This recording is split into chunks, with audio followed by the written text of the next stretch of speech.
Hello and welcome back, Freedom Warriors, to excuse me, Essential Talks. I'm going to say that over. Essential Talks, where you stay for the conversation and you leave empowered. Tonight we have Chris Guy will be joining us in about 10 minutes or so. So we're going to have just kind of an open forum discussion about many things that a lot of people are wondering about. And then we'll get Chris Guy to join us and let's see where it goes from there, right? So that man can talk. He's very well articulated. And I'm pretty sure he's going to be able to set some of the records straight and get us right on track with a lot of different viewpoints. So, this should be an interesting show. I'm looking forward to this. Yeah, I'm super excited. This is one of our biggest guests yet. So very, very looking forward to this. I'm just stoked because of how big of a player he's been in the freedom movement in general and just how loud his voice has been. It's been a worldwide thing. So I have to admit, this is going to try to avoid having my own fangirl moment here. So I'm super stoked, and we're going to be able to clarify with him just on which socials he's on and like what his actual handles are, so people can stop fighting about which one is his real profile or not. So that'll be exciting, and then just kind of going through some of his background and just where he's at with lots of things and stuff he's been working on. Legal matters, all sorts of stuff. He's got a lot going on, and really excited to get in with that with him. I think we've all wanted him on since the beginning, and I knew it would happen one day with his connections with Vlad, our amazing founder. So yeah, I'm looking to get a little bit more information on a bit of his background. I mean, so many people have followed the movement early on, and a lot of people not so much more recently. So you've either learned to love the guy or not like the guy at all. So he's a very controversial. One thing I will say with the three of us here, we've always said no to all these mandates as business owners. So I think at the end of the day, his message is always pretty clear. And I can always at least agree on his message of united noncompliance, because that really is how we get out of this. So love him or hate him, I can't help but love his message. Absolutely. Yes. Yeah, I was actually just I've for the last few months really tried to stay away from Telegram too much. I found that it was I wouldn't refer to it as toxic, just information overload. You just get it's just too much sometimes. And so I've been staying off of it. And so but the other day, my husband had sent me the link to his Telegram and was just like, you need to check out his stuff. As soon as we found out that we were going to have him on as a guest, really. And so, so I've been going through his Telegram, and I'm just like, it's really good. I really like it. But just like him now having NFTs, I thought that was really cool. So yeah, a way to be able to support his movement without them trying to interfere bank wise. So again, kind of smart move there. And also literally just before I came on, he had posted something about that 15 tennis players and the Miami Open were pulled out. And it's like, it just comes back to just like all these athletes that are just dropping like boom, boom, boom, different soccer players. And now again, the tennis players and stuff, you really got to wonder, have you ever seen in history 15 players pull out of a game at once? I don't think so. So yeah, these, call it coincidence, but definitely people having some adverse responses to things. So yeah, let's just say that. But definitely looking forward to kind of seeing what his information is on that kind of stuff as well too. So yeah, so anybody who hasn't checked out his Telegram yet, definitely do so. I'll see if our producer can put the handle in here. If not in here, then in the description once we post the video, we can get that out to you guys. Yeah, definitely. I do check out that channel. I do follow him there as well. Telegram is, for me, I'm in too many groups. It's such an information overload. And it can be, it's like an echo chamber. Through all the channels, I can see the same videos going by about a dozen times. A lot of them are Chris's videos of what he's done. So I have a tendency to stay informed with some of the things he's been up to. Lately, I've been a little bit more exclusive because I've been working on quite a few other things in the background, so I'm back into the background work. So I'm a little bit out of date on some things, but I'm pretty sure we'll get it all caught up pretty quickly. So yeah, I'd recommend to check out Chris Guy's Telegram handle as well. Full of information. It gives you the here and now and what he's up to, and I believe that's one of the more accurate places you can find out where he's going to be, what he's talking about, and what he has going on. So easy to follow. Is he still out west right now, or is he back in Ontario? He's out west. Yeah. Okay, sweet. Oh, and I think we got him on now, so Yay. perfect. There we go. Hey, Chris, how you doing? Good, guys. I just got back home. I was out and about running errands, dealing with Royal Bank and everything else that's going on right now. Oh, nice. We're going to talk all about that. Yes. Yeah, but it's great having you on. Very excited for this. We got lots to talk about. So just to begin, you're quite the I don't want to call it a controversial figure, but quite a big figure in the freedom movement. I'm super excited to have you on right now, I must admit. So just for the people that might not know much about you, we just wanted to kind of get some idea on your background and stuff, like how you kind of got into the freedom movement, what kind of provoked that, and what brought you to wanting to be so front and center. So yeah, take it away. Well, I knew about government corruption, this whole one world government plan, and the plan to limit our travel and take our money and all the rest of it. I just didn't know what format they were going to use to employ it until the pandemic came along. But I was 100% certain that they were going to be trying to limit citizens' mobility rights. So before all this pandemic started, my wife and I had been traveling the world quite profusely. We were going away almost every month. And everyone kept asking us, why are you guys going away so much? You're to like 40 different countries. I said, because pretty soon you're not going to be able to travel. And everyone thought we were crazy. And we ended up in Italy on my wife's birthday, which is February 27th in 2020, right in Venice, the day that they declared the pandemic in Europe. So we were at ground zero in Italy, and we literally escaped Venice a few days before they locked it down. And then we escaped Italy a few days before they locked it down, spent some time in Netherlands and France before we came back. And as soon as we came back, everybody was thinking this wasn't going to come here. And we tried telling everybody, they're going to lock us down in Canada. They're going to do all the same stuff. And everyone thought we were crazy because they never experienced anything like it. Sure enough, they declared the pandemic. They started locking us down. And then at the end of March in 2020, my wife and I saw a flyer for a protest. We'd never been to a protest. I'm not political in any which way. So I never really had a reason to protest until now. So we went to the protest. It was like a ragtag crew, completely disorganized, disheveled, fringe movement, if you will, at that point. And the news was there. And the mainstream media, I should say, not the news. And they were trying to make it look as bad as it really was, as disorganized as it really was. And I got angry and I grabbed one of the cameramen. I put the camera on me and I did like a 2-minute rant. And everyone around me saw and said, oh, you should be speaking. And I said, no, I don't want to speak. And then my wife was the one that pretty much forced me front and center because I didn't want to be the one to get arrested 20 times. I didn't want to be the one that has to get persecuted every day in the media, et cetera, et cetera, et cetera.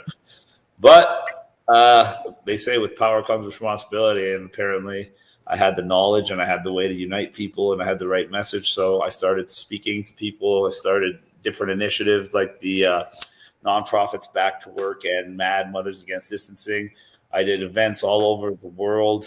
I've done Canada over 4 times. We did the Santa Claus Parade in Ontario last year. This year we did it. We did the massive shopping in West Edmonton Mall. I got charged for both of them. In West Edmonton, I actually ended up in prison for that one, dressed as Santa Claus. Not even jail, prison. So you figure it out. But that's basically what got me into the movement. My background is I was in medicine in school, and I left for low-rise residential develop, design, and build, and working in construction and working hand-in-hand with the government. So part of my business was frozen. Part of my business was allowed to keep moving forward. And sorry, that just doesn't work for me. I don't like the idea that the federal government can tell you when and where you can work, tell you to put a mask on, tell you can't leave the country or can't leave the province if you're not vaccinated. This is all ridiculous. Everything they're doing is ridiculous. Everything they're doing was planned well in advance. And that's why it's so easy for me to come up with these so-called predictions that seem like I'm some kind of prophet or time traveler. It's really, they have a plan. They have an agenda. They have an end game. And if you know it all, you can just tell it to people before it happens. And all of a sudden you look like you're some kind of genius. but it's basic. They're trying to take away your rights and freedoms. They're trying to take away your ability to earn money. They're trying to take away your ability to travel. And now they're trying to take away your ability to speak out about it online, in person, so you can't fight back. Because if you've noticed, when this all started and everybody was scared, they used coercion. They saw people were afraid. They gave them a solution, said, take these 2 jabs and everything will go back to normal. And even with the coercion and all the fear, they couldn't get the number they needed. Around 75% is what they need to be able to mandate something and subjugate the rest of us. So when they couldn't get that number with the coercion, they changed tactics to brute force. And brute force became, well, we're going to mandate everything. Brute force became, oh, you're a misogynist, you're a racist, or you're a terrorist if you don't take the jab. And then brute force is met with our own brute force called the trucker convoy. And and that was the first real display of united non-compliance, which I've been saying since April 2020 is the only solution to this problem. It is non-political. Let's get that straight. There is no political solution to what we're facing right now. 100% of the politicians are responsible for taking your rights, freedoms, closing your business, and 0 of those politicians are responsible for getting any of our rights and freedoms back. Those rights and freedoms came back because we stood up for ourselves and we fought back. Physically in some cases. That's it. So united non-compliance means the people coming together and just saying no. And when you get a whole group of people together and they just say no, it's called united non-compliance. And that's what happened with the trucker convoy. And that's the only way you can get rid of these. Because if people simply do not comply, the mandates cannot happen. There is a reason why Alberta is free and BC still has a vaccine passport. It's because the people in BC complied, because they were stupid, they were weak, and they told themselves whatever they needed to tell themselves to lie to themselves. And the more you comply, the more restrictions you get, the longer those restrictions last, and the more and more freedoms you lose. It's that simple. And if people want to argue with me about that, look at Florida, look at Texas, and look at California. Compliance versus non-compliance. Where would you rather live? Yeah. How many years have you been? How many years have you been researching? Because your knowledge base is very vast. So I can tell personally that you have not just started researching. You've been doing this for quite a few years before this even happened. Yeah, I've been researching for probably decades. I know a lot about the banking system, the history of money, the Federal Reserve, fractional reserve banking, the gold standard, everything that they're trying to make sure people have no idea about, the kind of stuff that's kind of boring to all the people. I know a lot about lots of different things, and that's what makes me really problematic for them, because I can attack their agenda from all different angles. And I have the ability to articulate it in a way that makes people understand it who otherwise would never understand it. And that's really what this is all about, because United Non-Compliance, I broke it down into 3 phases. The first phase was the global awakening. And that was making people aware around the globe that everything that's happening to us right now is not for our safety and our health, but it's about control. And that was really hard for a lot of people to accept, that their government was lying to them, that their government couldn't be trusted, that their government was really the bad guy.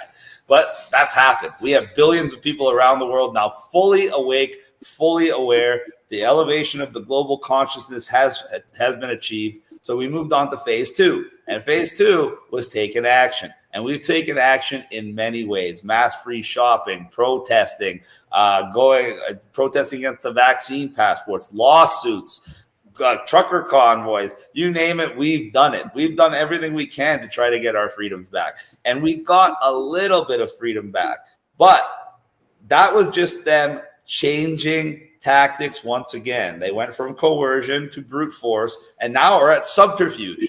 Now, because they know that people are aware and they know that people are taking action on a grand scale, they had to put people back to sleep. They had to distract people. They had to take people's intent to fight away from them. So how do you do that? Number one, they got rid of the mask mandates in most settings. They started relinquishing the vaccine passports for a lot of settings. This took the pressure off, and people started believing like they were free again.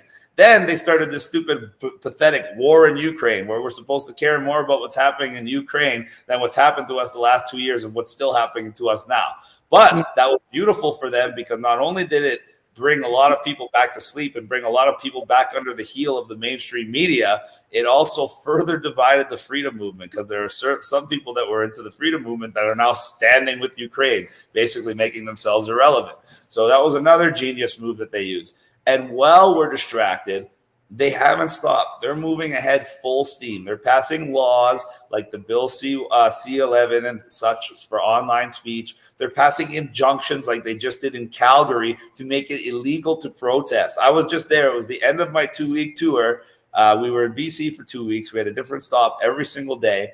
And then we ended off in Calgary on the 26th, which was the second week where they had a special injunction in place that made it illegal to honk, march, or use an amplified speaking device. Last year, it was illegal to protest in Calgary because of COVID, because it was unsafe to gather. And I actually got charged and arrested in Calgary last year for breaching the 6-foot distance rule outside. They literally showed me pictures of me hugging people and shaking people's hands as evidence to arrest me.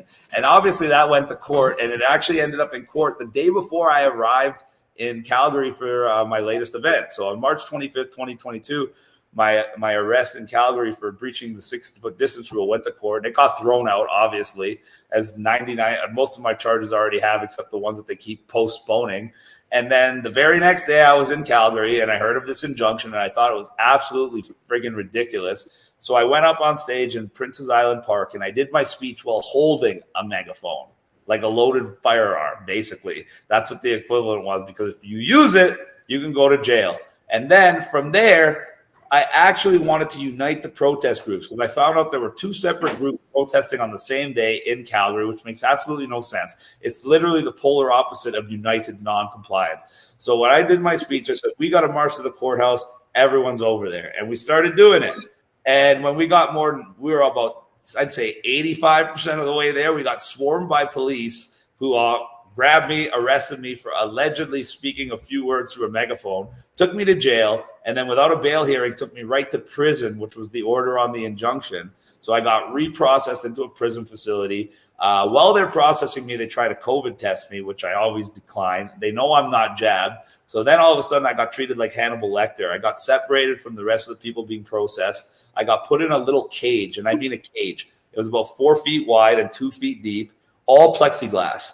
So I literally looked like Hannibal Lecter inside of the lab. I was stuck like this, and I couldn't even extend my hands past this. And all the inmates are walking by like, who the hell is this guy, and why is he locked up like a psychopath? Is he going to try to eat me?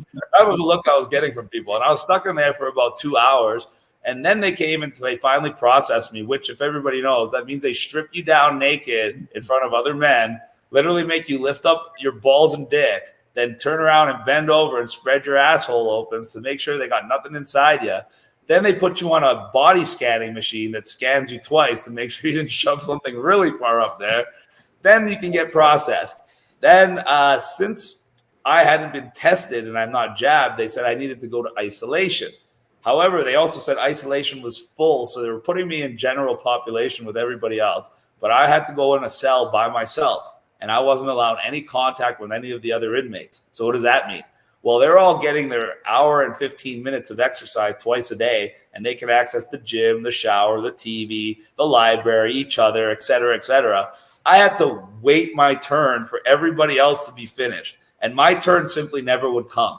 And I could call them, I could beg them, and I got out of my cell in 3 days for a total of maybe 12 minutes, 2 separate times. That's what they do when you're over there. Then when they finally got me into the bail hearing, they sent me off to the courthouse, and my charge was $0 bail to myself. They charged me with civil contempt of court, which is a potential fine, and they kicked me right out. But rather than kick me out where the courthouse is, they brought me back to prison first because they forgot all of my items at the prison. So I had to get reprocessed into the prison facility before I could get released again. So that wasn't bad enough. When I did get out, I got our first taste of the social credit score. And if people want to understand how dangerous digital ID and a digital currency and a cashless society is, listen to this. So I went to RBC Royal Bank in Calgary to do my banking. It wasn't my home branch, and I didn't have my passport on me, because I wasn't traveling, which is the idea I used to open the account. So they wouldn't give me access, saying they couldn't verify my identity with my health card and all my other IDs. they said, please go get your passport and you can come back, which didn't really bother me that much because I wasn't at my home branch. And I had keyed in the PIN number wrong on my bank card the first time because I had just changed it and I was using my old PIN number for my other card. So I didn't think anything of it. I went home, got all my other stuff. I went back to the branch near in Leduc, and I gave him my passport, gave him my health card, gave him my credit card, gave him my bank card. So I gave him 4 separate IDs with my name on it. 2 have my name and picture, and all 4 have my signature.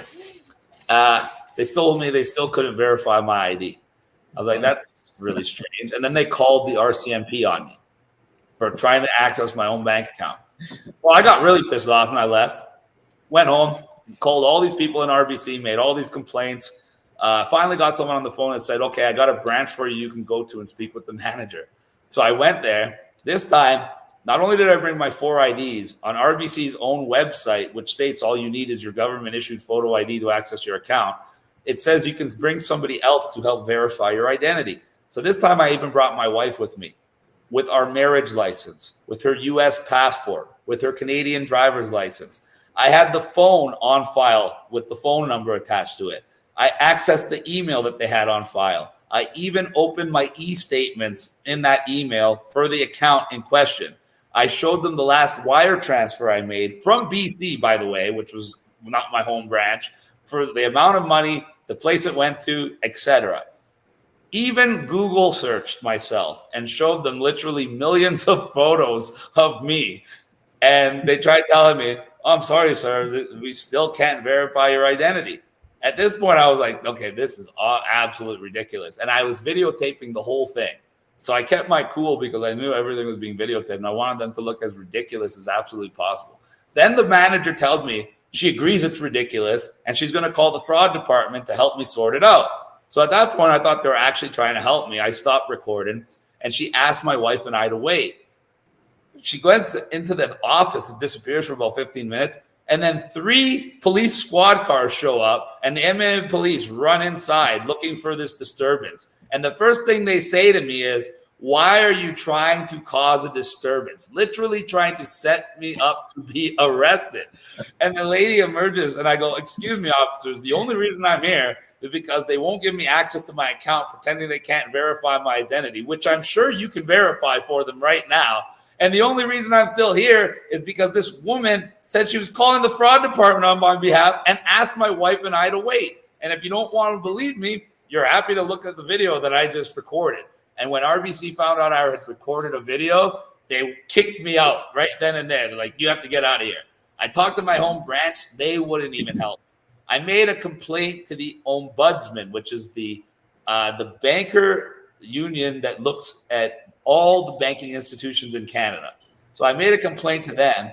And then this morning, I went on Stu Peters, which is one of the biggest podcasts in the entire world. And I told him exactly what happened. Surprisingly, I got a phone call from my bank right after, and they were so much more nice to me. All of a sudden, they verified my identity in a virtual conference in 5 minutes. And the best part is they sent me back to the same branch where the lady had just finished calling the Edmonton police on me saying I was causing a disturbance. So I went there, and all of a sudden, this lady had a completely different attitude. I got complete access to my account. I even got a bank draft made. They even waived the fee on the bank draft. She was trying to make small talk with me like she was my best friend. And then she admitted to me that they had been contacted prior to my arrival and were told to treat me like that. Told by whom and why? We have no idea. But I didn't have my accounts frozen like people from the trucker convoy. I was just persona non grata, not able to access my accounts. And that's exactly what they want to do with the social credit score and the digital ID. If you are somebody that they do not like because you disagree with what they are trying to do to people, they can literally shut you down. Just like on social media, they ban me over and over again. But if you have a digital ID, once you're banned once, you can't get back on. If you have digital ID to your bank account, they turn it off. You're not getting your bank account. If all you can do is make digital transactions with a digital ID, they turn it off. You can't do anything. You can't even buy something off of Amazon. You can't even sell your used shoes on Kijiji at that point. They have complete and total control. And that's what this has all been about since day one. And that's why they're trying to pass new laws, not just the anti-protest, not just the this online speech. They're trying to pass the universal basic income law with a social credit score attached to it. It's called Bill S-233. And it literally is like CERB payments, but for every man and woman age 17 and older in Canada forever. And for every new Canadian they bring in, which they are bringing in at around 500,000 new Canadians a year. All these people will now be put on our payroll, paid for by us. So if you think your taxes are bad now, if you think inflation was bad in the last 2 years, if you think gas prices are bad, wait till Trudeau signs into the law a bill that's going to cost hundreds and hundreds and hundreds of billions of dollars perpetually and getting more and more expensive each year. It will be absolutely catastrophic for the Canadian economy and the Canadian way of life. They are literally doing everything they can to take your money, take your business, take your freedoms, and make you a complete slave to their system, a system that once put in place, we will never be able to get out of. And people that think we're free right now, ladies and gentlemen, I don't know about you, but we still have every single federal mandate in place. You cannot leave your province or your country if you're not jabbed. The only way to leave your province is if you drive yourself, and that's only if you can afford the gas now. We have every federal agency or even corporations with ties to the federal government, like banks, insurance companies, airlines, and all other massive corporations mandating the jab for their employees. So we still have millions and millions of people out of work. And the Liberals have no intention of ending these mandates. In fact, it is the pillar of Justin Trudeau's re-election campaign to keep them. It is right on his website. That is his election platform. Vote Liberal and we'll keep all these vaccine mandates in place. So they have no intention of relinquishing. In fact, I went to BC and I went to Vancouver in particular because to me it was the weakest part of Canada, the most compliant, the softest, the place where the globalists would love to attack. And guess what? They are. I have to go back there now on the 10th of April because they're doing the first TED Talk since the start of the pandemic. And they're sending Bill Gates and Al Gore to Vancouver, to the exact same venue where I just happened to be like less than 3 weeks ago. What are the chances? And what is Bill Gates going to talk about? Very simple, guys. He's going to tell you the pandemic's not over. He's going to tell you we need to cede even more of our freedom and authority to global bodies. In fact, the WHO has already drafted what they are calling a global pandemic constitution. And this treaty, when signed on by any country, which 100, including our own, has already signed, give up their authority to the WHO. Your constitution in the United States is no longer the governing document. Our Charter of Rights in Canada is no longer the governing document. It will be the WHO global pandemic. And this is made to streamline the global pandemic response. No, this is made to give even less transparency, less accountability. You guys can scream to high health to Bonnie Henry, to Eileen Davila, to all the friggin' health officials in Canada, and they don't care. Imagine how bad it's going to be when they get to tell you, oh, it has nothing to do with us. It's the WHO official, this person in this country. You have absolutely no recourse, nothing. And that's what they're going to tell you. That's what Bill Gates is going to tell you. He's also going to tell you, oh, guess what? There's a new vaccine coming. Yeah, heard it, everybody. A brand new vaccine from our wonderful big pharma companies. And it's still based on that mRNA technology, but they have fine-tuned it. It's now way more safe, way more effective, works on the variants. And it doesn't matter how many vaccines you've already had or which ones you've had, this vaccine will be safe for you. In fact, it is so safe and effective, you're only going to do one shot a year from now on. So now they're going to try to restart the whole vaccine campaign with the new promise that you only have to take one shot a year for your natural immunity. And then if they can convince 70+% of the people to get it, surprise, surprise, it's going to be mandated just like they planned. And the same thing will happen with digital ID. It will be voluntary until they get enough people to go along with it. Then it will be mandatory. And I don't know if you guys just heard what happened in Miami. Yeah, we were just talking about that before you got on. They just had the Miami Open and 15 players didn't finish? 15. And I had somebody respond to me and say, oh, that's not a big deal. 75 players never finished in the last 5 years.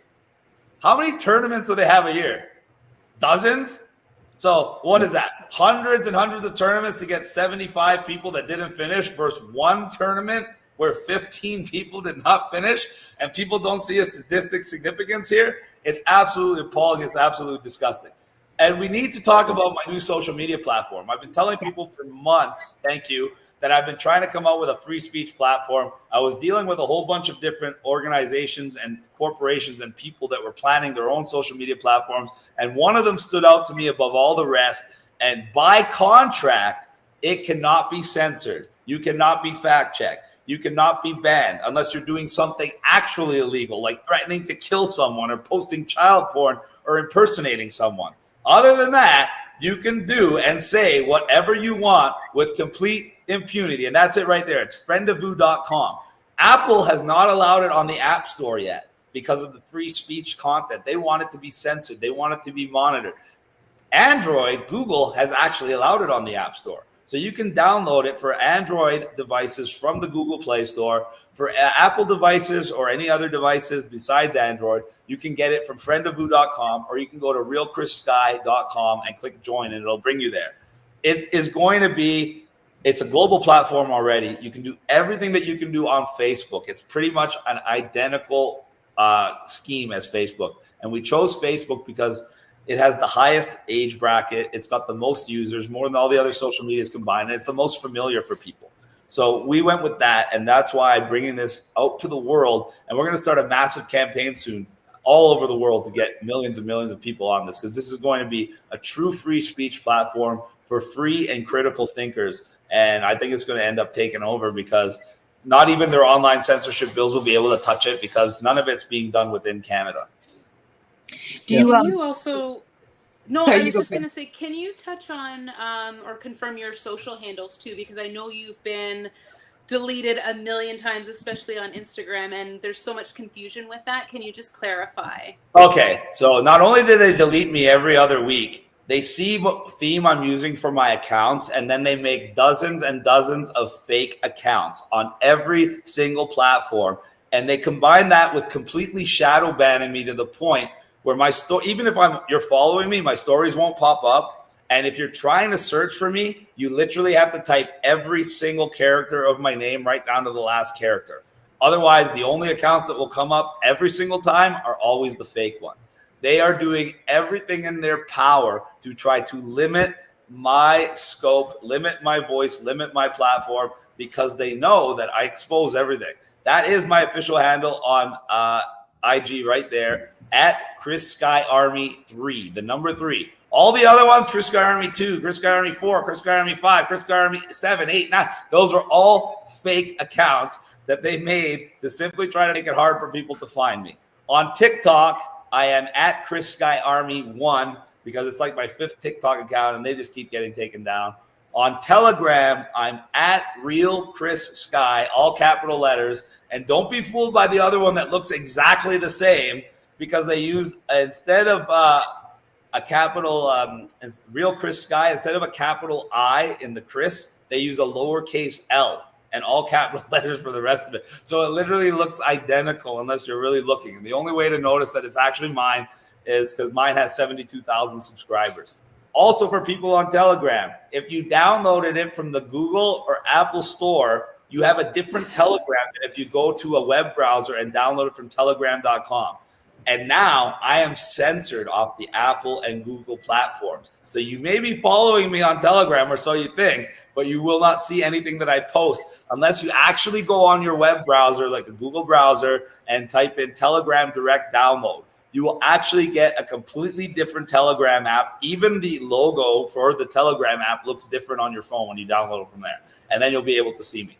This is the kind of stuff that we have to go through. And that's why I went and partnered up with Friend of Voo, because the censorship is crazy. Because to them, how do you argue the truth with lies and propaganda? You can't. And the more they try, the more they expose themselves. So all they can do is try to silence me and discredit me. And that's why, if people notice when you Google me, the first thing that pops up is a Wikipedia page. Wikipedia is a user-generated and can be edited by anyone. Try to edit my Wikipedia page and see what happens. You will not be allowed. We had people edit it hundreds and hundreds of times to try to put it back to right. And it immediately will get re-put back to try to make me look like a psychotic, conspiracy theorist, racist, whatever the hell they want to call me. And you will not be able to edit it. You can edit any other page on Wikipedia, but you cannot edit Chris Sky. In fact, if you're on TikTok and you try to hashtag Chris Sky, it will not work. The whole hashtag just disappear. Try it. You can hashtag any other word in the English language. As soon as you type Chris Sky, all the hashtags disappear. They did that so people couldn't put a live saying, oh, I'm watching Chris Sky, or they couldn't hashtag any of my videos because they go superbly viral because they tell the truth. So they're trying, and that's why Friend-a-Vous, and that's why these live events are so important. And we're actually doing a convoy that's leaving the 7th of April from Grand Prairie, and we're heading up to Vancouver. And there's lots of convoys heading up from all different parts of Alberta and BC, and they're all converging on Vancouver for the TED Talk and the Bill Gates and Al Gore event. And Al Gore is going to be there, by the way, to sell us on the fact that now that we're used to lockdowns, they're going to tell us how the earth healed so much through the lockdowns. In fact, COVID probably saved us all from climate change catastrophe, and it taught us something. It taught us that the earth can heal as long as we can limit human activity. So now they're going to try to transition us from COVID lockdowns to climate lockdowns. And they're already doing them in India. They're calling them pollution lockdowns. So then your vaccine passport can also become a climate passport. They have no intention of letting you out of their control grid. They have every intention of making it tighter and tighter and tighter and controlling more and more and more of your life. And that's why we cannot stop. We got to keep the pressure on. And that's exactly what we're doing. We're heading back to Ottawa at the end of this month. And we're not going alone. It's not just a convoy this time. This time we have the bike riders coming. Yeah. So we have a massive amount of people heading to Ottawa on the heels of Justin Trudeau getting completely destroyed on the world stage. And that's why we're doing this. Everyone's like, oh, why are you doing this? The government's not going to listen to you. They're just going to do what they did last time. If Justin Trudeau tries to pull another Emergency War Measures Act and try to hire thousands and thousands of people that they put in police-like uniforms, because those weren't cops, by the way, those were mercenaries, and tells them to beat up Canadian citizens, number one, it's not going to go the same as it did last time for him. Number two, he will not be able to survive it internationally. He's already politically on the edge of the cliff. They called him a dictator. They called him a direct threat to democracy. They called him a disgrace to democracy. In fact, they said he should not even be allowed to speak at the European Parliament, and called him a hypocrite on a grand scale. So what do you think is going to happen if he goes and tries to do all the same stupid mistakes again and tries to attack the most peaceful protest in Canadian history? He's going to look even worse. He's going to be finished politically and otherwise. And that's what we need to do, because we got to keep taking action so we can move on to phase 3 of United Noncompliance. And people need to understand that this is the most important phase, and this is what we have to set our sights on. And it's holding those people accountable. That has to be our goal. These so-called public health officials, these elected officials, all need to be charged, tried, and punished with fines, jail time, and worse. They need to be made examples of. We need to put legislation in place that prevents this from ever happening again. And we cannot stop fighting and pushing until we get that result. Because if we stop with just getting our freedoms back, surprise, surprise, the government's going to either make themselves look like the heroes, like they're already doing right now, getting praised because they allowed people to take their masks off, or they're just going to regroup and do the same thing again. Guys, there's another lockdown coming this fall. If you didn't know, let me tell you, they're planning on another lockdown. They're planning on another round of vaccines. They're planning on another round of mandates to keep them permanently. They are planning to change Canada forever in a way that you will not only not like, but in a way that will make it impossible for your children to live the kind of life that you and your parents and their grandparents all enjoy. We're talking about a complete generational shift from happy citizen to unhappy slave that has so little power, they'll have to pretend they're happy, or they'll be afraid that they might get arrested and subjugated, just like they do in China. And if people still doubt that another lockdown's coming, just look to China. What's happening in China right now, everybody? Do you know? Millions and millions of people are locked down, quite literally. They're not just locked down, they're actually chaining them in their houses and taking people off to camps if they try to resist.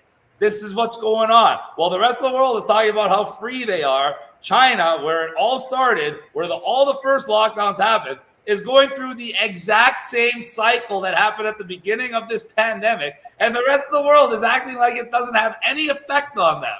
This is how it all started last time, and this is how it's all going to start again. They're going to talk about rising cases. They're already warning you in Ontario and BC that the mask mandates are coming back. They didn't even let you finish getting it off your face yet, and they're already telling you to put it back on and telling you it's coming back. This is called predictive programming, ladies and gentlemen. It's what every single dictatorship uses. It's the way they disseminate their propaganda, and it's a way to make you less likely to fight back. They tell you something's never going to happen because they know what they really want to have happen, but they tell you it'll never happen. Then virtually almost immediately after they tell you it's never going to happen, they tell you, oh, well, it might happen. And then slowly over the next few weeks, with more propaganda to support the idea that they want to put inside your head, they tell you more and more that it's going to happen, it's going to happen, it's going to happen. And then boom, when September comes along, they tell you to put the mask back on, and they've been telling you for the last weeks and months. You're like, oh, okay, well, they've been telling us, so it's inevitable. That's predictive programming. They install something in your head, and then they use the next few months to program you that it's not only in your best interest, it's not only a good idea, but it's inevitable. So then when it does happen, you don't even lift a finger to fight back because you were expecting it the whole time. It's wonderful psychological propaganda, and they've been using psychological trauma on us for the last 2 years. And I saw it manifest in the children in a couple of ways. And this is for all you grown-ass men out there, because you are the problem. Look me in the eyes. You are the problem. The moment you put that mask on your face, you are telling all the younger people, all the weaker people, that you are submitting to this tyranny. You are believing the lie. You are perpetuating the pandemic. And what does that do to children? You pathetic so-called men. It absolutely destroys them, not just in the short term, but for the rest of their lives. And I saw it manifest in two completely opposite yet dangerous ways for young people in BC. First, I was on the ferry headed to Vancouver Island. No more mask mandates or vaccine passports on the ferry, so the vast majority were mask-free. Then I saw a mother with a little child, and he was wearing a mask. He must have been about 6 years old. I ended up in the line right behind her, and I wanted to say something. But she did. She turned around. She's like, oh, my God, you're Chris Sky. I'm your biggest fan. I said, really? Then why is your kid wearing a mask, lady? And she started bawling her eyes out right in front of me, and she said, watch this. She tried to take the mask off his ear, and he started fighting, kicking, shrieking, going absolutely hysterical, believing he would die if he didn't have that mask on his face. And when I asked him why he thought that, he distinctly told me, if grown men are wearing it, then I definitely have to wear it. So the only reason he's scared, the only reason this child is traumatized is not because they were forcing a mask on him. It's because you stupid 30, 40, 50-something-year-old so-called men in this country are walking around with that diaper on your face because you don't have the balls to just say no, pretending like you're doing it as a virtue, when in reality, you're simply cowards with no balls, period. And what else did I see? That was the little boy. This one's even worse. I was doing my event in Nelson, and a woman came up to me, and she said, and she was crying as well, and she said, you saved my daughter's life. I said, explain that, please. She said, when this started, she was 10 years old. They forced the mask on her at school. She couldn't breathe. She was having blackouts. She even fainted a couple times, but they wouldn't let her take it off. Finally, after 2 years of this, her daughter, being 12 years old, tried to take her own life. The school found her, and they sent her home with a letter. The principal sent her home with a letter stating, it doesn't matter that your daughter tried to kill herself. She's not special. She still has to wear a mask. Wow. Finally, the mother stood up for her daughter, used the tools that I showed a bunch of parents on how to get their kids mask-free, and now that daughter is mask-free and still alive. But why did all that happen? Because you grown-ass men keep lying to yourself about wearing the mask. And how is it going to end? Quite simple. Think about it, ladies and gentlemen. The government gave you permission now to take off the mask, so you're not wearing it. Never put it on again. Make a pledge right now to yourself, to your family, to your country, that you will never put that mask back on again. Because all those complete fools that kept spouting, it's just a mask. No, ladies and gentlemen, that mask is the symbol of your submission, the symbol of your compliance, the symbol that perpetuates the idea that there's something to be afraid of. And furthermore, that mask is the basis of every other restriction. If there was no mask, there could be no vaccine passport. If there was no vaccine passport, there could be no vaccine mandates. You understand? You can't go from step 0 to 10 without going through steps 1, 2, 3, 4, 5, and 6. So it's not just a mask. The mask will be the start of another lockdown. As soon as they tell you to put the mask back on in fall, the vaccines, the restrictions, the lockdowns, everything else will follow. Why? Because you comply. The moment you do not put on the mask, they lose all power and control over you and the rest of society. That's how this ends. So I'm all about freedom of choice. I'm all about, if you want to wear a mask, go wear 30 masks. If you want to take a vaccine, go take 20. But in this day and age, when all they need is the unfettered compliance of about 7/10 of the population, I'm sorry. Now, your stupid decisions are ruining our country. Your stupid, weak, selfish, cowardly decisions are destroying your children's future. So I'm not going to sit idly by. Every time I see someone in a mask, I'm going to tell them, you're doing something wrong. All the stupid idiots still wearing them. I tell them every day, you're in the wrong. You're not helping anyone. You're not protecting anyone. And that is the truth. So from now on, people need to start telling the truth, first and foremost to themselves. And the number one truth everybody needs to tell themselves is, this is only happening because Canadians are weak and pathetic and allowing it to happen and doing it to each other. Because there could be no vaccine passport if Canadians were not enforcing it on each other. It's that simple. The only reason this is happening is because Canadians are complying and Canadians are actually aiding and abetting the criminal government. The moment that stops and the moment Canadians start standing up for each other, and that's why I do all these tours in smaller towns. I don't like going to the big cities like Vancouver and Toronto that much because it's full of idiots. It's full of millions and millions of completely brainwashed, completely unplugged, out of touch with reality idiots. And they don't care about you. So they have no problem telling you to put a mask on, no problem telling you where's your vaccine passport. But when you go to a smaller town, those people treat everybody like their own family. Even when I'm coming there and I'm an outsider and I'm just visiting, they treat everyone like family. And you'll never ask your family to put on a mask. You'll never ask your family to scan a QR code or if they're jabbed before they can come over. So if everybody treats everybody else like they would treat their own family, this would never be possible. But with the greed and jealousy and stupidity and cowardice, the government was able to turn the people against each other. And the government was able to use the stupidest and weakest people among us to enforce their mandates on the rest of us. And that just can't happen anymore. Because now we're at that point where at the next time they do it and they have new laws that prevent you from speaking out in person and new laws that prevent you from speaking out online, guess what? When you've lost your fundamental freedom, which is your freedom of speech, nothing else matters because they can take anything from you. They can do anything to you and nobody will be able to speak out on your behalf. What they do to me and persecute me, they're going to do to everybody, ladies and gentlemen. I'm just the first person. Look what they did to Pastor Art. Look what they're doing to Pat King. They're doing it because they're getting away with it. They're getting away with it because Canadians keep complying with whatever they're told, regardless of how bad it is against their own interests. And that's got to stop. Now, for an example for how that actually works, and a lot of people are familiar, Doug Ford wound up saying that the cops could jack up anybody and pull their identification whenever they wanted near the beginning of the lockdown. And all the police departments said no. So they had united non-compliance through the police department. So the law will not be a law if there's no enforcement within it. So it works the same way as we, the people, have forgotten that we have this power. And all we need to do is literally work together and just say no. It is that simple. It is one of the most simplest solutions, but it's the hardest to convince people that that is so accurate, because they're like, no, that's way too simple to work.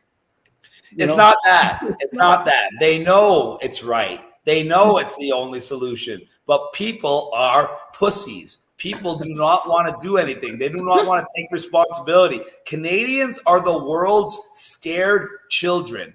There has never been a society as weak and decadent and immature as Canada circa 2022 in the history of mankind. And that is why we're the only country in the world where you can't even leave your home province if you're unvaccinated, because the government will give you as much leverage and force that you will allow. It is that simple. And they will take everything from you if you let them, just like a schoolyard bully. And just like a schoolyard bully, the only way to prevent it is to stand up to them. And if you're not going to stand up to them, you might as well leave Canada, because all you're doing is making it worse for the rest of us. Yep. Completely agree. Yeah, that was really well said. You blew through so many of my questions, self-answered, so that was fantastic. I did have a question, though, about the Friend-a-Voo. Is that live now? 100%. I'm on it right now. Everybody go download it and get on it, and get at least 10 of your friends to get on it. We're getting people on it every single day, and we're going to get people from all around the world. There's already groups for the trucker convoy on there. There's already all kinds of lives happening on there. Like, trust me, it's a fully functional international free speech platform. Consider it like a new Facebook. That's what it is. Interesting. Well, that's Instead perfect. of Zuckerberg, you got me. I think that's a pretty good trade. I think so too. Definitely, with the dead look in his eyes. Yeah, no. So and in terms of kind of the legal issues that you've had hurled at you throughout all of this, are you able to give like an update on any of those, or do you feel comfortable? Of course. So I've been arrested 20 times throughout all of this.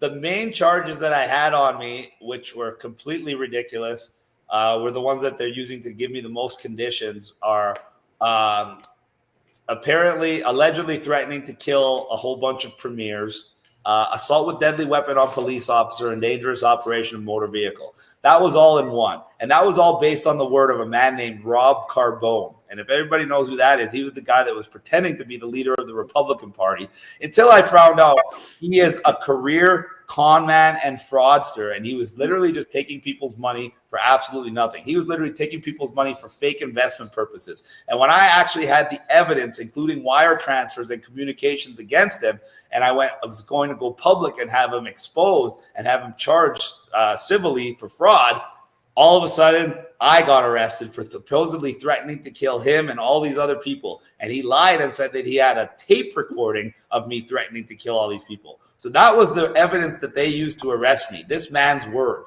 And from his word, I was put in jail, charged with all those crimes. I was made so I cannot drive. I was made so they took all my guns away from me. Now they're trying to take my firearms license away from me so they don't have to give the guns back.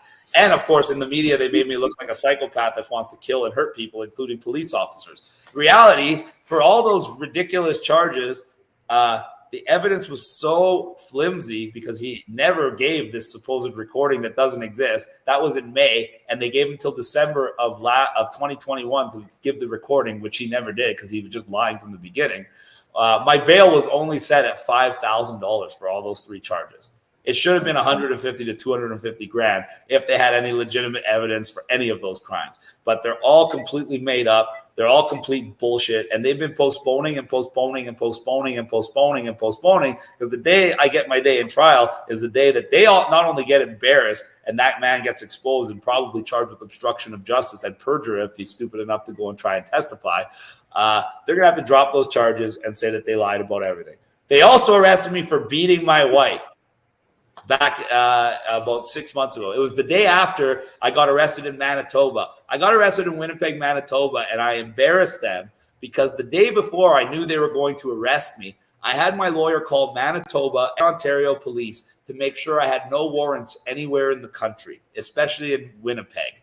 And then the next day I did a flash show in Winnipeg where I did like a street talk and a question and answer session. Sure enough, they came and arrested me.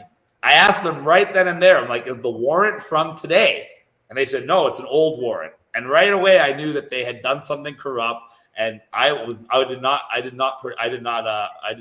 comply with them. I was not normal, nice guy I am when I got arrested. I was completely irate.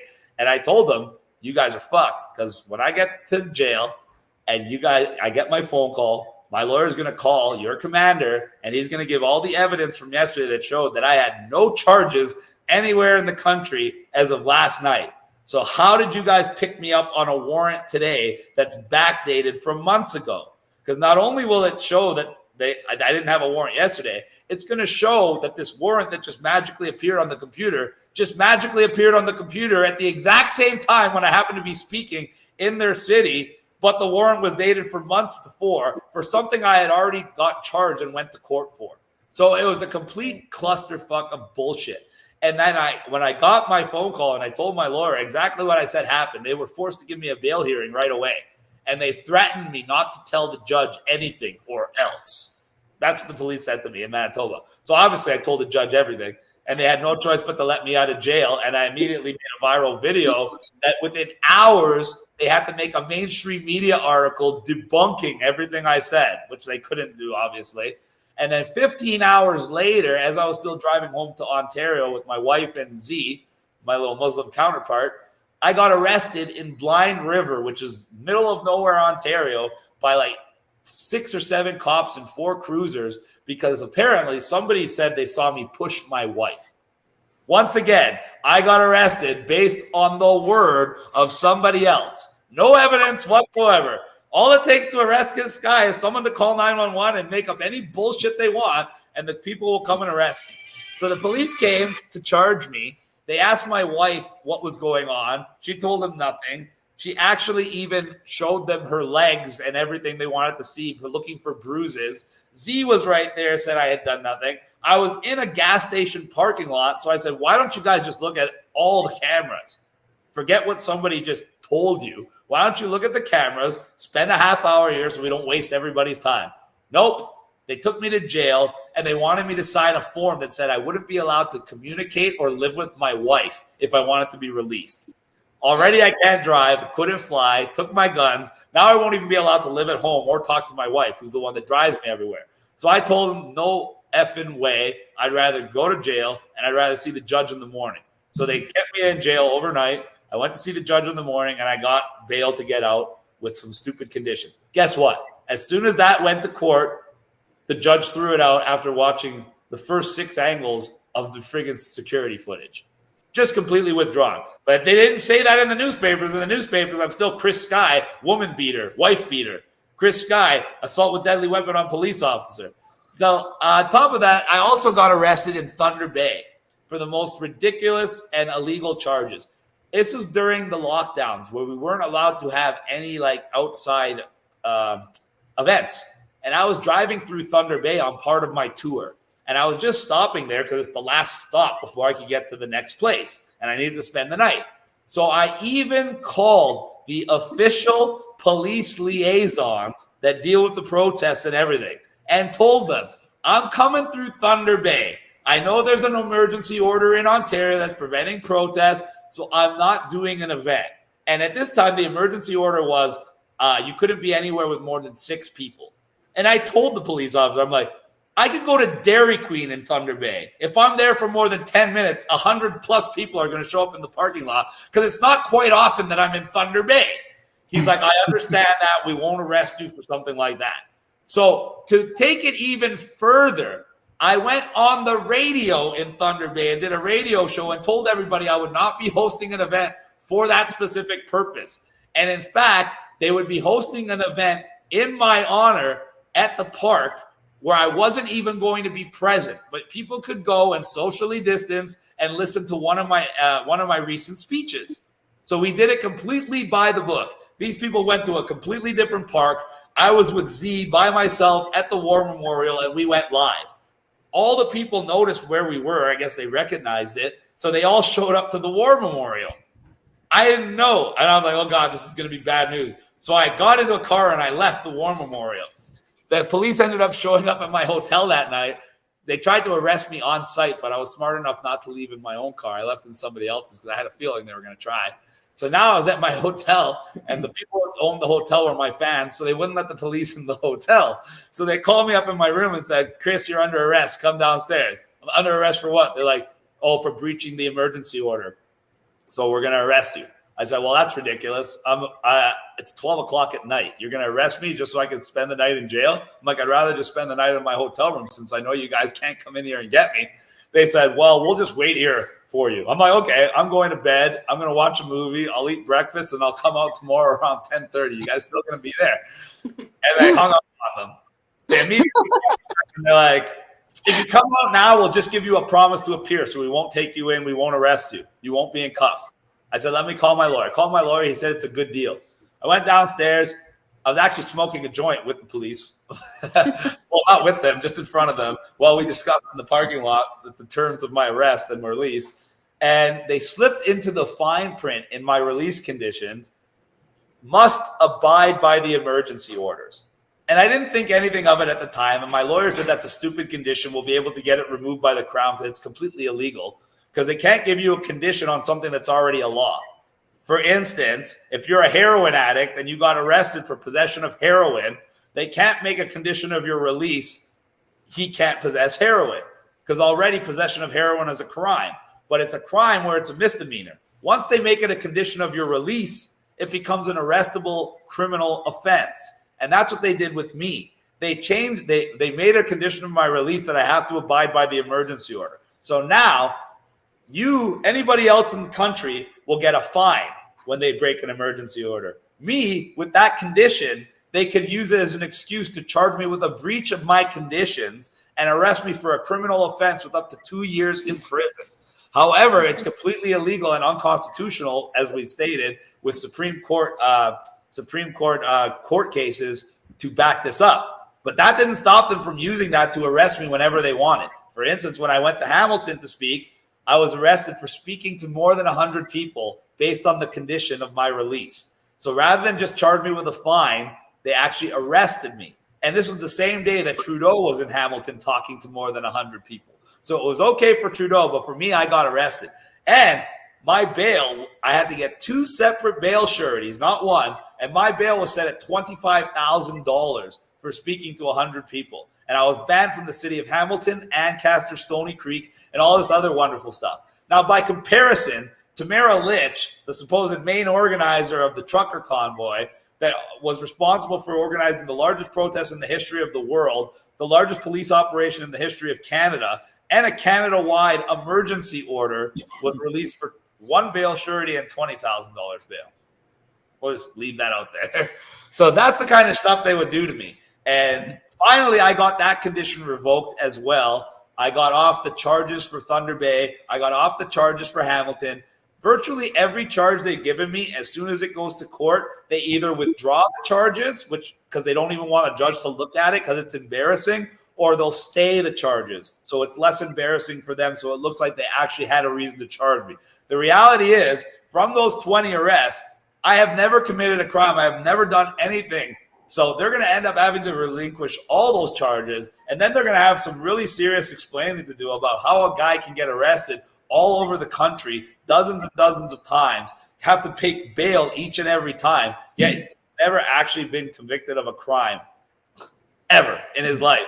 And he's almost 40 years old. So what does that tell you? Wow. Pretty insane. Oh my God. That's insane. That's quite insane. Yeah. Another topic I wanted to kind of get out there is the division within the freedom movement. We have a lot of people that are fighting, and this is the most absurd thing in my mind, because we need to unite. We need to come together. Our enemy is bigger than the little bullshit that we are squabbling about amongst ourselves. We need to come together to get it going in a proper It's very way. simple. It's called United Noncompliance. Yes. And the first thing of United Noncompliance is unity. So Yes. anybody trying to divide the movement for whatever petty reason that they can come up with, that they believe in their selfish little black heart is worthwhile, no, you are the problem, period. Even the worldwide rally people in Vancouver that I despise, Guess what? I still had everybody reach out to them to be part of April 10th. I didn't say, oh, I don't like you, so you're not part of the freedom movement. I said, I don't like you, but if you still fight for freedom, I will fight next to you because that's what it's going to take to win. So anybody, anywhere in the world who is trying to divide, who tries to make excuses for why they won't work with this person, who makes a separate event on the same day in a different city, those people are the enemy. Those people are the problem. Those are the people you need to be wary of. And I have done nothing but try to unite people, like I did in Vancouver. The Worldwide Rally people, if everybody doesn't know, this was the big thing that was happening. While I was on tour in BC, one of my stops was Vancouver. So I reached out indirectly to the Worldwide Rally people. I had to go indirectly because none of them will even talk to me directly because they're so pompous and elite that they can only be reached through intermediaries and only if they properly vetted you because they believe that they're so much better than everybody else, which is already pathetic and disgusting. But regardless, I reached out to them and said, I'm going to be in Vancouver on the 19th when you're throwing a big rally. You guys want me to speak there? I'll bring a shitload of people. Their response was a laugh. You think you can speak at our rallies? I was like, who are you guys? And we're the elite protest group of Vancouver, okay? We get to pick and choose who are at our rallies. We are the worldwide rally people. I said, oh, okay. I go, well, I've heard that from a lot of people in Vancouver that you guys have made a lot of enemies because all you've been doing is censoring people and banning people from your events. They're like, we have every right to control who speaks at our events. I'm like, well, the whole point of a protest is to try to get everybody involved. And they didn't really have much to say to that. And I said, well, you know what? Since you guys are being so pompous and arrogant, and since I got to teach you guys a lesson about unity, I'm going to make an event the same day, same time, same place as yours. That way, everybody has no choice but to come together. And within a day of me making that event, 24 hours later, I had over 20 organizations that had all been either censored or banned in Vancouver by the Worldwide Rally people say, hey, can I be part of your event? Including the official police on guard representative, Roberto Mayo. And when they found out that he wanted to be part of my event, they used their influence at Police on Guard to write a ridiculous press release about me that wasn't true, stating that he wasn't going to be speaking with us and this and that. So Roberto Mayo actually left Police on Guard simply so he could come to speak with us. We had over 30 speakers and multiple performers at our rally. They had 5, and their headline speaker wanted to speak at our event. So when we got there that day, I walked right over to them after being invited by one of their associates and said, hey guys, this is ridiculous. We're literally on opposite ends of the same plaza. We have a massive speaker system. We have 85% of the crowd. Why are you guys wasting your time? Just come over there. Your speakers can be part of our event. They wanted nothing of it. They wanted no cameras around. In fact, they even had a guy that they hired, and I got warned via text message. They had a 6'5" guy that's going to beat me up if I come anywhere near the stage, and Marco's going to beat me up if I come anywhere near the stage. So I walked right over to their stage on purpose, and I said, so what's going on, guys? Why don't you want unity? Here's all the cameras. Why don't you tell them? I also addressed the fake charges that Marco's been telling everybody I have. Marco's been telling everybody for 2 years that I have gang charges, gun charges, drug charges, that I'm a rat, all this stuff, because he pulled up a criminal record of a man with the same name as me. Same name, different age, different birthday, different city, different circumstances, not even related to me. And I told Marco this and explained it to Marco. So he knew. So it's not like he was just thinking it was me and making a mistake. He knew full well it's not me. But he's been going around and using that to try to get me banned from as many rallies as possible. Guess who has the real criminal record? His name's Marco Pietro. And his criminal record goes right up until just before COVID started in 2019 with fraud, stealing people's mail, using stolen credit cards. You know, the kind of guy you really want to be giving donations to. So the guy with the real criminal record is going around talking to everybody about my fake criminal record. So I called him out on camera. And when that happened, I happened to see their 6'5" guy standing there. So I looked at him on camera and said, you must be the guy hired to beat me up if I come near the stage. So I walked right over to him and I asked him if he was going to beat me up. He didn't. So at that point, I asked Alicia and Danielle if they were done playing games and they wanted to finally unite the protest movement. They said, no, go back to your side. I said, fine, went back to my side. When it was my turn to speak, I started with United Noncompliance, and I said, I'm not going to speak because we're not united. So I'm going to bring everybody together. I brought the entire crowd with me to their side. They had maybe 15% of the people. We had 85% of the people. I brought them, everyone. And I said, guys, let's do this together. They went absolutely ballistic. They actually had that big 6'5" guy run at me and try to body check me off the stage. And when I just pushed him back and said, who do you think you're fucking with? I'll kill you. He ran to the police and said, Chris Sky just threatened to kill me. Have him arrested. Imagine this guy that's about 3 times my size that just finished assaulting me, ran over to the police and tried to have me arrested. And then when that failed, Marcos once again screamed and yelled on the top of his lung, get back to your side. Everybody heard them. Everybody saw them. I said, well, guys, now you have the proof that these guys are literally trying to divide the movement. And I walked back. 100% of the people came with me. Their last desperate attempt to try to divide the people at that point was to call for a march. And they got about the 50 to 60 loyal people they had left to try to get a march going on the stage, right behind our stage on the street. I got my friend Holden to go on stage and perform his song Truck You Trudeau, which kept all the people interested in there. And then I jumped on stage and voila, I had 100% of the crowd. So that's how I united the movement. And I did the same thing in Calgary right before I got arrested. And when I got arrested, I was in the police car, and I always look at the police car to see what kind of information they write down. And in big, bold letters, highlighted in white, their whole reason for arresting me was clear as day. It said right there, prevent Group A from meeting up with Group B. Their primary objective in every province is to divide the protest movements. So anybody who's trying to divide the protest movement is not a friend of the protest movement. In fact, they're a friend of the government. In fact, you have to be suspectful that they've been planted there by the government, because the number one way to get rid of a protest movement is to infiltrate it and subvert it from the inside. And that's what you're seeing happening. So anybody who tries to divide the people for any excuse cannot be trusted. Let me say that again. Anybody who tries to divide the movement, regardless of their excuse, cannot be trusted. And those persons have to be brought to heel, and they either have to work with everybody else or happily exclude themselves from the freedom movement. It's that simple. I couldn't agree more. Yeah, that's very well said. Amen. Oh man, so we had a question that came into the chat, and just in your opinion, so how should people react when faced with threats to be fined or put in jail for protesting or going maskless in public spaces? How would you, in your opinion, recommend that they respond? By simply just saying no and not complying.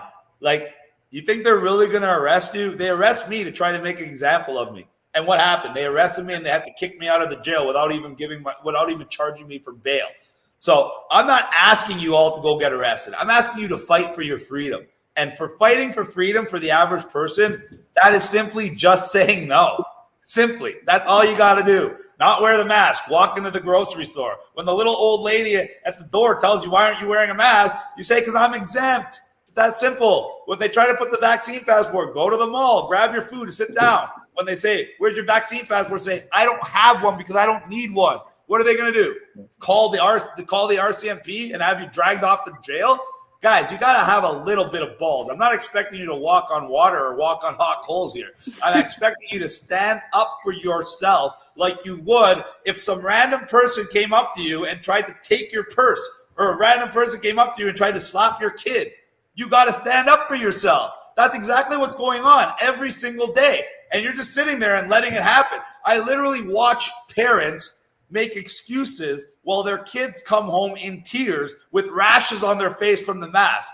And their parents just brush it under the rug and won't do anything and pretend like it's not their responsibility. That is the problem. You are all responsible. The moment you give in, you are part of the problem. You are part of the problem. Let me say that again. When you put a mask on, you are part of the problem. When you take a jab, you are part of the problem. Regardless of the excuse, you tell yourself that is all it is. It is an excuse. Yes, Canadians are the best in the history of the world at making excuses, but that is all it is. Whether it was because you lost your job, whether it was because you couldn't travel, whether it was because you couldn't go to the gym, these are all personal, selfish excuses in the grand scheme of things. You can get another job. You can find another gym. You don't need to travel at this moment in time if they won't let you. It is all relative. It's that simple, ladies and gentlemen. You have to start acting like you can do something because you can. You cannot comply. That is your duty. Even Gandhi said, when governments become corrupt, non-compliance is your civic duty. It's not violence. It's not hate. It's non-compliance out of love for yourself, love for your family, love for your country, and love for the future of this great country. It's that easy. And when it comes from that place, when you have that energy with it, it's pretty hard to stop you. And if you end up getting a fine, is that really a big deal? I know a gentleman, I just came from Whitecourt, Alberta on Saturday, and there's a pub there that never closed. The gentleman was fined 5 times, threatened with closures, this and that. He still never closed, not for 1 minute. And guess what? He's already beaten 3 of the charges in court. And even if he loses the other 2, what, he's going to pay a small fine? So you stayed open for months, made tens and tens of thousands of dollars while other people were losing tens of thousands of dollars, and now you might pay a small fine? Does that make sense? Of course it does. The only reason you didn't do it is because you didn't want to fight the government. You didn't want to go to court. You didn't want the hassle. You didn't want the headache. Whatever lie you were telling yourself, the reality is you were a scared little bitch coward, and you are the reason why Canada is now one of the shittiest countries in the world to live. Every single one of you. And I can say this with conviction because I did not give in. I have set the example. I talked the talk and I walked the walk. And I've paid a bigger price than virtually anybody else in this country so far for it. So when I can do it and I can keep going, me asking you to simply just say no and not put a friggin' face diaper on is not asking too much. And if you think it is, screw you. Yeah. Well, Well said. that's so well said. You gave me goosebumps at a certain point. Oh my God. all three of us are business owners, and we've stayed open all the lockdowns. Definitely. I shut the first lockdown just because of staff and that, but open every single one after that. And I have the same opinion. I don't care. Fine me, whatever. Small price to pay for our future generations' freedom. And if 1,000 businesses in the same vicinity did that, they couldn't even fine you. Exactly. They couldn't. They can't. But people still pretend like that's not true when the only examples of freedom in the entire world are the places that listened to me and did not comply. Yet people are still pretending that compliance is the way through this because they're too afraid and they're too egotistical to admit that they got played for a few years and they got lied to and they believed the lies. And that they didn't have the strength to stand up. Nobody wants, especially men, don't want to hear that they didn't have the strength to stand up for themselves. But that's the reality of this situation. If men stood up for themselves, children wouldn't be wearing the mask and women wouldn't be wearing the mask. The moment the man puts on the mask and tells his wife and kids to do it, that guy does not even deserve to call himself a Canadian or a man. So true. I agree. Oh, yeah. And look, the women are the ones laughing, man. So am I right? I think so. You can't say that I'm hating on you because I got all the women agreeing with me. And your wife is probably agreeing with me too and secretly watching my videos while you're sleeping. Chris, your upcoming event, the convoy from Alberta to Vancouver, are you speaking on the 10th? We are. Of course we are. In fact, one of my friends, when he found out I got arrested for the 20th time, he got so angry that he went out and bought $150,000 worth of sound equipment for us to use on the 10th. So not only are we going to be there on the 10th, we're going to be blasting that convention center so loud, it's going to be shaking Bill Gates in his knees more than he normally does. Amazing. Looking forward to it. And we're speaking on the convoy too. The convoy, there's convoys coming from all different directions in all different cities. Our convoy is leaving Grand Prairie, Alberta on the 7th. So I'm going to be speaking in Grand Prairie at the meeting place. We're stopping in Dawson's Creek with the truck convoy. I'll go speaking there again. Then we're having a big event in Prince George at the casino. It's probably going to be the biggest event Prince George has ever had. And people, Prince George has the best energy of any town I went to. They have the perfect frequency for United non-compliance, where everybody has so much love and care for each other, but at the same time, they're not pushovers. They're ready to stand, they're ready to fight. And that's what we need. Because I've been to a lot of places where there's a lot of community, a lot of love, especially in BC. But a lot of those places, the people are too nice. Like, I can't complain. I love how they treat me, but they're too nice for what's going on. But Prince George has that perfect balance of love and fight. And that's what everybody needs to watch, and that's what everybody needs to emulate. And then for Prince George, the next day we're going to be going to Kamloops. And then the morning of the 9th, the convoy is stopping in Chilliwack. I will only be in Chilliwack for a very brief moment because I promised James that I'd be at the CTV building on the 9th. So I'll be in Vancouver right on the 9th. I'll be there at CTV on the 9th. I'll be at Jack Poole Plaza at the Convention Center on the 10th. And on the 16th, we have an event in Coquitlam. Because I've never actually been there in my life. That's awesome. I just want to respond to a comment we have in the chat. Says they say, what about Chris Scott from the Whistle Stop Cafe? His place was padlocked, but that's open again. So he's open. Yeah, he's open, and he's been speaking at all the events. Yeah, like he got hit pretty hard. Don't get me wrong, but he's open just like everybody else who fought. You can't find me one business who fought back and was closed down by the government or lost their license or any of that crap. Even when they tell you they take your liquor license, they don't take it. They try to have it suspended.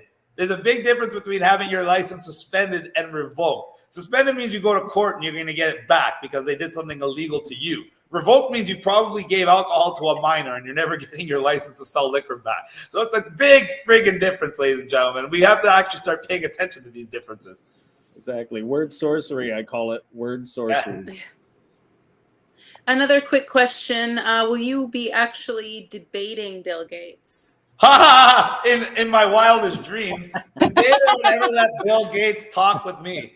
I wish. I have a way to maybe get inside the TEDTalk, but there's no way they'd ever let Bill Gates debate. They won't let me debate anybody. Could you imagine me debating Justin Trudeau or me debating Bill Gates? Or me debating any of our so-called public health officials? It would be the biggest embarrassment in the history of Canada. And not for me. Right on. I love it. Best answer. That was great. It's the truth. You can't debate truth with lies.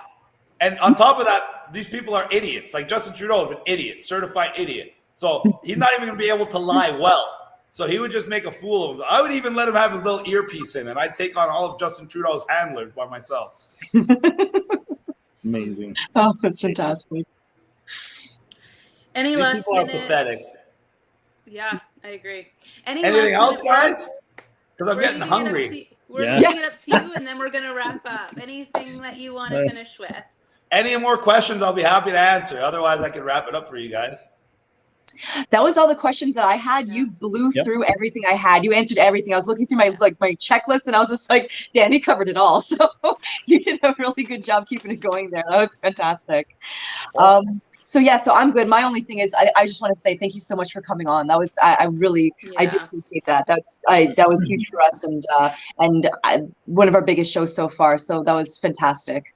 Well, what's huge for me is when groups like you sign up to Friendavoo, because that's what we need. We need all the freedom groups, all the critical thinkers, all the people around the world that know what's going on and that understand the importance of free speech to sign up there. And when we get millions and millions and millions of people on there, we literally have preserved our free speech. We literally have taken back one of our fundamental freedoms. And once that happens, you will start to see real change all around the globe. So people underestimate the importance of this because they still think they have the other platforms to use. But those platforms are going to be more and more censored, not just in the coming weeks and months, but by the next year, it's going to be a totally different landscape online, especially when they launch that digital ID. Thankfully, digital ID has been blocked in Saskatchewan. I will say that, but it is already on. It's already live in Ontario, and they're going to be bringing it around everywhere else. And I want to make everybody aware of the new HIV testing campaign they're going to try to force down everyone's throat.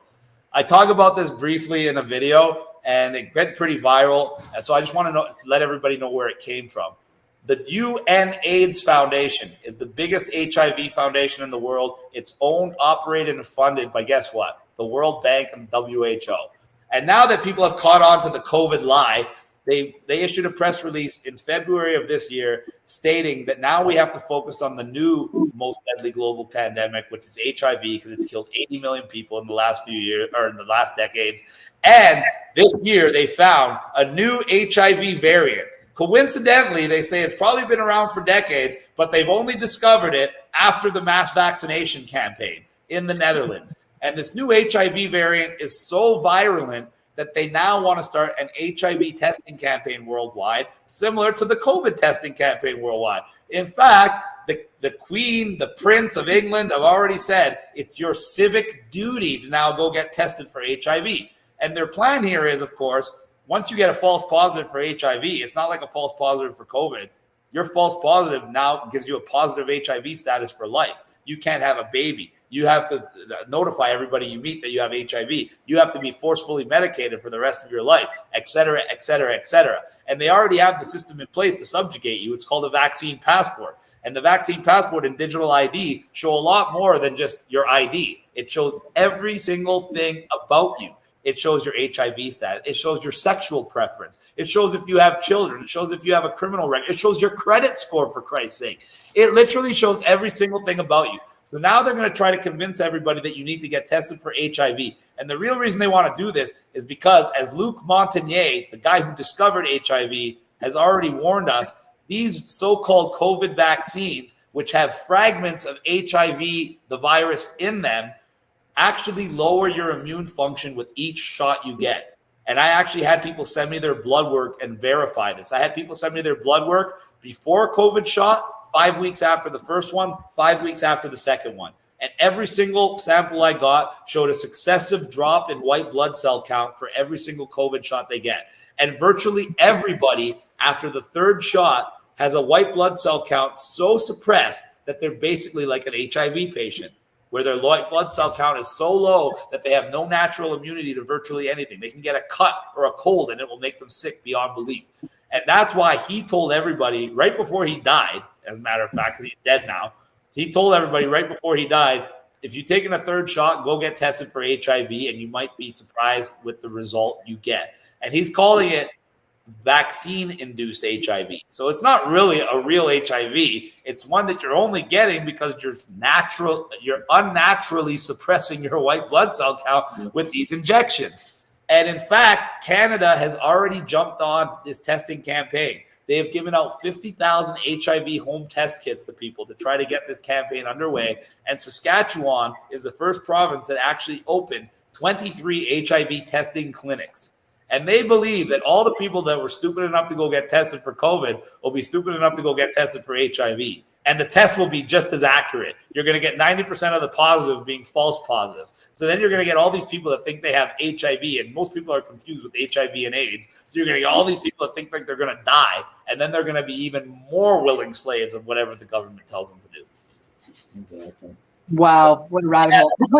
That's one of the things with planet. So just be aware of that. Noted. So thank you for that. I had heard certain things like VADES and other kind of little things here and there.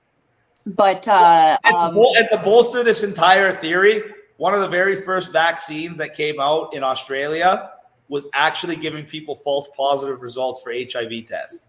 And they had to take it off the market. And they had to come up with an excuse for why it happened and say, don't worry, none of the other vaccines will ever be able to do this. But they all can and they all will, because as Luc Montagnier showed and other doctors have actually used his work and showed you, the so-called spike proteins that they use, they have fragments of the HIV virus in them. And the reason for that is the mRNA technology that is used to try to create these COVID vaccines was originally invented to create an HIV vaccine. And for decades, they failed at creating the HIV vaccine. And virtually every single person that's working on the COVID vaccine right now was somebody who previously worked on the HIV vaccine. So there is massive connection between the two of these. Interesting. Crazy. You blow my mind, Chris. You blow my mind every time. Oh my God. Well, on that note, you know what? We'll wrap that up because my brain is still back wall here. So, thanks again for coming on. Again, we all really appreciate that from everybody, from our whole team, and also too, just from anyone who is watching. We are all essential. So we are there for any business that is looking to have support with staying open, especially if with what's going to happen in the future too, with the lockdowns going to be coming back, almost guarantee. So anybody who's looking for support, resources, information, understanding of what's going on, we are here for you. We have many supportive Telegram groups, one in particular, our SOS chat, where we can help you on the spot if you have somebody who's harassing you at your door, any kind of health official, law enforcement, anything like that. We have somebody who's able to step in for you and just give you some advice and what to do moving forward. And also, too, we're always looking for volunteers. This type of movement, we need people. We need everybody that we can, all hands on deck. So if you have, if you're looking for something to get, your hands deep in, if you have any skills, even if you don't, we'll have something that you can help us with. So always looking for volunteers. You can sign up at we'reallessential.ca. And make sure to follow us on our like and subscribe, and follow us on all of our channels, YouTube. We also have our own Telegram, as well as Chris Sky. And so we'll make sure that we have all of your actual official social media handles in our chats. And don't forget to sign up to Friend of You. Yes. That's the most important action everyone can take right now. If we don't have free speech, we got nothing. Yeah. Hi, Jenny. Hey, Jenny, they can see you. And thank you for being on again, Chris. We'll have to have you back, get some updates going on. Let me know when you're in the Barrie area. I have a physical group. We have a physical group that meets. I'll be in Ontario the last week of April because I'm going to be heading over to Ottawa. So I'm planning on doing a couple events in Ontario, actually. Awesome, because we meet on Wednesday evening. So it'd be great to have you come and maybe talk to the crew. That'd be awesome. I'll see what I can do. I'm going to be there. I'm going to be booking events in Ontario for the last week and maybe the first week of May, because I'm going to be in Ottawa on the 20th, 29th and 30th, but I'm going to be in Ontario before and after that as well. Awesome. Again, thank you so much for your time. Always appreciated. A lot of knowledge, and we'll see you guys again. To all the Thank you guys out there. Bye. Thanks for joining us, and remember to subscribe. So take care. Just say no. Always. Say no. Cheers, guys. Bye. Bye.